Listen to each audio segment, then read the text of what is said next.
They tell me social media is big news across the world. Oh, really? First it was the internet. Then we had to get email, which begat spam, and more spam. Then we had to have a website, quickly followed by online marketing, SEO, PPC, and meanwhile, some idiot at Pear or Pomegranate invented the smartphone, which might be smart, but it's pretty bloody useless at being a phone. And now it's all social media that everyone's droning on about. We're twitting, we're twatting, we're Facebooking, we're liking this and we're sharing that. What's the big deal? I'm running a bloody business, not UNICEF or Friends of the Earth. Why the hell should I care about all this guff? Okay, stop. Let's take a step back and widen our perspective here. Here's why I think that this stuff is important to both our clients and us. I believe that the internet is a major force for the democratization of business. What do I mean by that? I guess I mean making it easier to enter the global business game with less inherent discrimination against smaller companies or size of company. One of the most obvious things about the internet is its accessibility. It is open to all, anywhere, anytime, regardless of gender, age, socioeconomic grouping, hairstyle, or even your taste in socks. It's the same for business. Whether you're a Disney, an Icelandic Airlines, an STL, or a Conversis, the internet offers you a medium for global expansion. Even if you are Sam's Sausages of Scunthorpe, if you wake up one morning and decide to go global, the internet offers you the means to reach out to the world.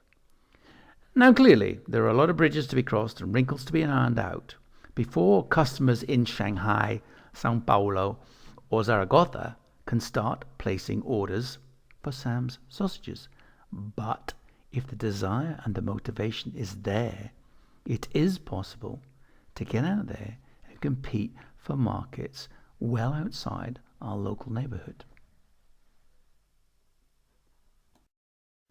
Now, I grant you, having a well-established brand like Nike or Sony does help create global awareness. Plus, they have the necessary pile of cash to do things others can't. But as we have seen with Motorola and Nokia in the recent past, none of that is a guarantee of either longevity or supremacy. So the internet continues to be a great leveler, particularly when it comes to enabling us to do business internationally. While there's never been a better time to go global, nobody said it would be easy. Indeed, we find it has become increasingly complex. For a long time, the holy grail of marketing has been to achieve what is called one-to-one marketing. Now, simply put, it means being able to target and interact specifically with the individual consumer, buyer, or decision maker. Connecting with that target audience has always been a challenge. Traditionally, brands, our clients, and yes, even translation agencies have relied on mass marketing or segment marketing techniques, where a specific demographic is targeted through some form of mass media, such as TV, print, radio, or outdoor. Up until recently, you might even say that websites have been performing much the same role, having been pretty much reliant on passing traffic or people who already knew what they were looking for.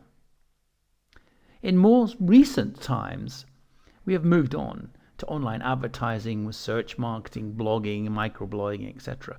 Plus, we're now used to newer physical media like satellite TV and video on demand, a veritable rash and epidemic of communications options, all with different audience reach, behavior, pricing, and indeed pricing models.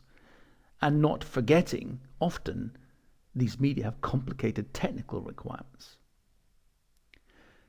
For many people, this is already complicated enough to manage inside our own countries, never mind doing it in 5, 10, or 50 other countries. As we know, that is when things get really complicated. Now, to give you an idea of the order of magnitude of the challenge, let's take China, for example. China is now the world's second largest economy and third largest advertising market, being worth in 2010 about $21 billion. Being such a large and diverse country, there is a huge choice in conventional media, which means you've got to throw an awful lot of mud at an awful lot of walls to get any sort of traction. So very quickly, the problem becomes one of defining the target audience, the target demographic, which to tackle. Who and where is our target audience? How best to reach them? And of course, can they afford the product? Let's leave aside the issues of logistics, regulations, and law. So, for example, let's assume we want to target the most affluent Chinese with our hypothetical product. Most recent statistics will tell us that they will probably then live in Shenzhen, Guangzhou, or Beijing, being the top three on disposable income. They will be between 20 and 35 years old. They will be avid users of mobile broadband and typically spend an amazing 44% of leisure time online. They are very style conscious and like online shopping, gaming, watching Youku, 26 million daily, and visiting dating sites. Oh no, yes, by the way, they read simplified Chinese and will most probably speak a dialect of Mandarin. So, of the many things we need to know and understand in any market, maybe the simplest is determining the language and the character set. And if things are not yet complicated enough for you, how about this? Vision China Media boasts China's largest mobile TV advertising broadcast network, which covers both buses and subways to target, yes, the long-suffering commuters that any big city has these days. Plus, of course, then there is always the whole smartphone mobile marketing opportunity. According to February statistics, there are now just shy of 1 billion mobile subscribers in China, over 144 million of which are 3G subscribers. When it comes to personal interaction, you don't really get much more personal than a smartphone. As we can see with the example on the slide, advertisers in China, as in many other countries, are linking outdoor digital advertising with mobile advertising using things like QR codes, allowing the passing audience not only to watch the ads, but also directly receive brand information, coupons, and engage in a variety of interactive activities with the real world. The key here is integration across these different kinds of media to enhance the overall consumer or user experience. Now, I've talked a lot about complexity. So what conclusions should we draw from all this complexity? Well, the first thing is, we should never plan a new market strategy based on our own domestic data. Neither should we assume the local market is less advanced or more simplistic than our home market. As we have seen in this example with China, the media or communications mix is increasingly complicated. And there's a real opportunity to create a competitive edge through much better engagement. So it's not just about selecting the right media, but exploiting the combinations and integrations to optimize interaction with the target audience. Well, they say there's nothing weirder than reality. It seems after many years of companies striving desperately to get hold of individual personal preferences and data with things like subscriptions and loyalty programs, suddenly here we find millions of people happily posting every detail about their lives and desires and those of their family and friends all over these social media sites. We're liking this and sharing that, reviewing restaurants, films, hotels and shops, making our opinions heard both by brands and governments, whether they like it or not. And, as I'm sure I don't have to tell this audience, it is a global phenomenon. Here is a map of China's social media landscape. We just added a whole additional layer of complexity to the media mix I was talking about. Or, looking at it another way, we now have a highly tunable spectrum with which to target a specific set of individuals. Much has been made of the global expansion of website content. However, I have to say, when it comes to global social media. It's going to be much more of a supernova rather than an explosion. And what's more, the content is much more nuanced and culturally specific than the content available on a traditional website. Now, there was a time when word of mouth was exactly that. But with social media, word of mouth is often amplified and, what's more, very easily accelerated. As some of you will know, one of the big differences between social media and all push media is the loss of control. Once it's out there, you've got no control over what happens. There's an open channel for direct feedback, whether you like it or not. Yes, you can start off with good intentions to harness the power of SM, but when things go wrong, they go wrong fast and they go wrong in a big way. A well-known American fast food company launched a campaign that was intended to last 24 hours. It was well-intentioned enough and initially, at least, appeared to work. When McDonald's, however, changed the hashtag from the unthreatening and neutral Meet the Farmer to McD Stories, things started to go wrong. The hashtag was quickly hijacked by angry customers who posted certain tweets.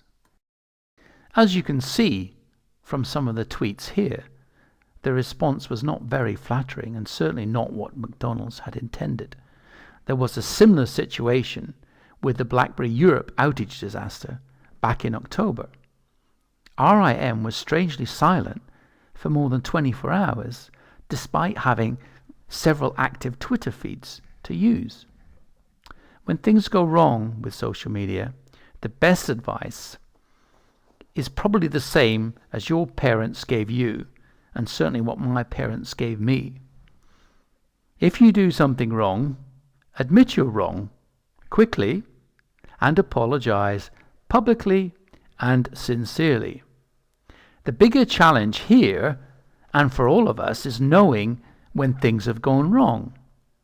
Especially as we've seen in the China example, there are a huge number of microblogging and other social media sites out there in each country. So establishing beforehand on which social media your target audience is active is going to be key to managing any global media activity. On a final note, I'll leave you with a few final thoughts. For our clients, those already active globally or those thinking about it, the task of successfully managing interactions with thousands of potential customers 24/7 across the globe through a wide and rich spectrum of media is becoming increasingly complex. Social media is now a key component of this global media mix, but we must take care. It can be a very slippery and dangerous medium. So both offensive and defensive strategies and processes need to be established. There are lots of clever things being done to exploit social media driven word of mouth as part of an integrated campaign. However, this will mean an increasing number of interrelated digital assets involved in each campaign for each country, which therefore adds another level of complexity to be managed when we're talking about localization or cultural customization. The biggest immediate challenge I can see for major and emerging global brands is just simply monitoring what's being said about their product, people, and brand across this expanding supernova of social media content. Therefore, I might have to correct Mr. Einstein at this point, as there seems to be something that travels faster than light. In other words, bad news on social media. Finally, I leave you the question, which is exactly how is our industry or aligned industries going to adapt to this? And how can we exploit and help our clients exploit this huge opportunity? This is something that we do need to focus on, and hopefully in future sessions will. Thank you very much.